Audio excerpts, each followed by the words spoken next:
This essay is not one I had originally intended to write. I ended up skipping way forward in my chronology, all the way from 360 BCE to 1992, and read Donna Tartt's The Secret History. It was the perfect time of year, and I had just found a superb tweed jacket at a thrift store. The moment couldn't have been better. And as the pages flew by like the leaves of the trees that were falling all around me, I began to detect in Tartt's novel a way in which she contorted her characters and devices so that they would outlast the pages they lived on. Even more than the way a good story will stay with you by sheer beauty and meaning, I could tell she had found a way to actively implant this effect in her composition. Tartt's book, even in all its grimness, is there to remind us that our lives are never meaningless. In it, she uses human life, and especially the use of a dead language, to show that life after death is always possible in some form. As always, please read this book before reading this to avoid major spoilers, especially this one. I promise it is worth the time. Now, let's get all that out of the way. The character Bunny, jovial menace and all-round leech, is murdered by his awful friends before half of the book is over. In fact, his death is revealed in the first sentence of the book. The snow in the mountains was melting, and Bunny had been dead for several weeks before we came to understand the gravity of our situation. And, as Donna Tartt would have it, this just about sums up the entire idea I'm trying to show. He had been dead for weeks, and it is only after this time has passed that the rest of the crew begins to understand the weight of his death. The realizations are not merely the result of happenstance or typical progression of regret, but more so the result of his personality and spirit continuing to crop up in their daily lives. Think of all the Bunny lookalikes that appear at his funeral. These are his family, but it is intentional that the family is one that looks so like Bunny, from his father down to his nephews. Consider also the bad spelling within the letter he'd written to Julian, pleading fearfully about his mistrust of Henry. He wrote the letter before he died, and it is discovered in the wrong mailbox, weeks and months after he sent it. In this way, Bunny himself reveals the truth to Julian, albeit far too late, but still somehow acting beyond the veil of death. There's even the curious moment when Charles claims with an absolute seriousness, "I saw him. He was there. He was sitting on the foot of the bed." Parts of him continue to show up as the fallout of a life. His never ended until some form of justice had been done, which is just how he'd want it. These and other moments of longevity are important, but as I said earlier, Tartt uses another tool in a brilliant way to illustrate the same notion, languages. Throughout the book, the 5 main characters, all classics majors, use ancient Greek as a companion to their everyday English. It is a dead language in its current form, but to them it has its uses. They speak this tongue to communicate out loud with each other in secrecy. For the typical situation, nobody would be able to understand what they say to each other, and so they can discuss incredibly sensitive topics, like the fact that they are murderers, without any fear of being overheard. About this, there are 2 things I wish to elucidate. The first is that there is one situation in which they are not at all able to use Greek.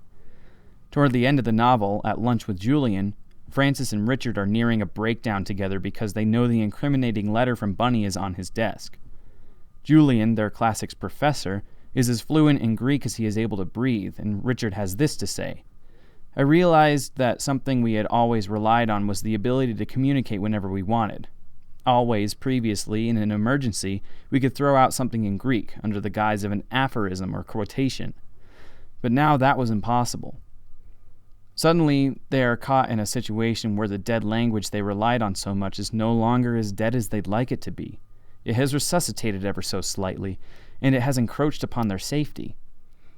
And yet, for us on the outside, we are able to see how this language may live even after it is considered dead. More on that later." In another episode, ancient Greek shows greater signs of not being so dead as well. Richard and Henry are speaking in secrecy at a bar, and this is said: "Do not fear," he said to me. "It is the mother. She is concerned with the dishonor of the son having to do with wine." I did not understand what he meant. The form of dishonor that he used also meant loss of civil rights. "Atimia?" I repeated. "Yes. But rights are for living men, not for the dead." "Oh, Lord," he said, shaking his head. "Oh, dear. Oh, no, no. he cast about, snapping his fingers. It is harder to carry on a conversation in a dead language than you might think. Here, Richard and Henry have to use phrases that they typically wouldn't otherwise in order to create the message that they needed. They end up using words in different ways than the Greeks may have used them in the past, but the words fit in this contemporary setting. It's very interesting to see this happen because it shows snippets of an answer to a question. Can a dead language be revived?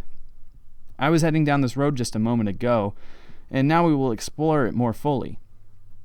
In short, yes, a functionally dead language can be revived, and it has happened before. In fact, Hebrew, as we know it today, is exactly the result of a language revival effort. In 1881, a man named Ben Yehuda began a Hebrew language revival effort in Palestine. From JewishVirtualLibrary.org, he adopted several plans of action. The main ones were threefold, and they can be summarized as Hebrew in the home, Hebrew in the school, and words, words, words. Ben Yehuda began with simply making conversation in Hebrew with as many Jews as he could meet in everyday situations, and he had planned to do this as much as possible. On the first day he spent in Palestine with this intent, he talked with a Jewish money changer, a Jewish innkeeper, and a Jewish wagoner, all in Hebrew. For here he had encountered simple people who could speak Hebrew, perhaps with mistakes, but still more or less naturally and freely. On that note, it is important to point out a difference between Ben Yehuda and our 5 protagonists from Hampton College. Ben Yehuda was confronted with a language that was still very much spoken, while Tartt's characters speak one that almost does not exist in verbal form. Hebrew was not so dead that it had been entirely lost only to written documents, but it is true that there was nobody who had learned it as a first language, only learning it in school. This is what made it functionally dead. Ancient Greek, very different from the modern, has been entirely lost in its spoken form other than within scholarly circles, thus confining it mainly to written records. Ben Yehuda's success, to continue here, is attributed to when his first son, Ben Zion Ben Yehuda, or as he is more commonly known, Itamar Ben Avi, was born in 1882. Ben Yehuda made his first wife, Deborah, promise to raise the boy as the first all-Hebrew-speaking child in modern history. This effort was copied by others, and slowly Hebrew began to reestablish itself as a natural language.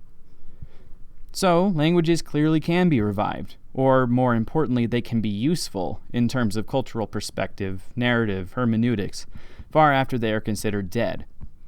Tartt uses this fact and a well-known dead language to remind us that life continues after death, even for more than just us people. And this is what she does, even up to the last page of the book. To entirely spoil the end, Henry ends up dead, a victim of his own overbearing decision-making. And yet, both Frances and Richard see Henry after that, at separate times in different hospitals. Later, on the very final pages, Richard dreams of Henry. He dreams of him so vividly that he is able to take down dialogue with him. And what is it that Henry says? "I'm not dead. I'm only having a bit of trouble with my passport." And us readers come full circle, the story beginning and ending with the very same idea. Death doesn't come for us, so much as our willingness to give up does. So live life, make connections, and work on what you want to work on. From where I stand, it's pretty clear that our impact has a longer reach than you might think. One take.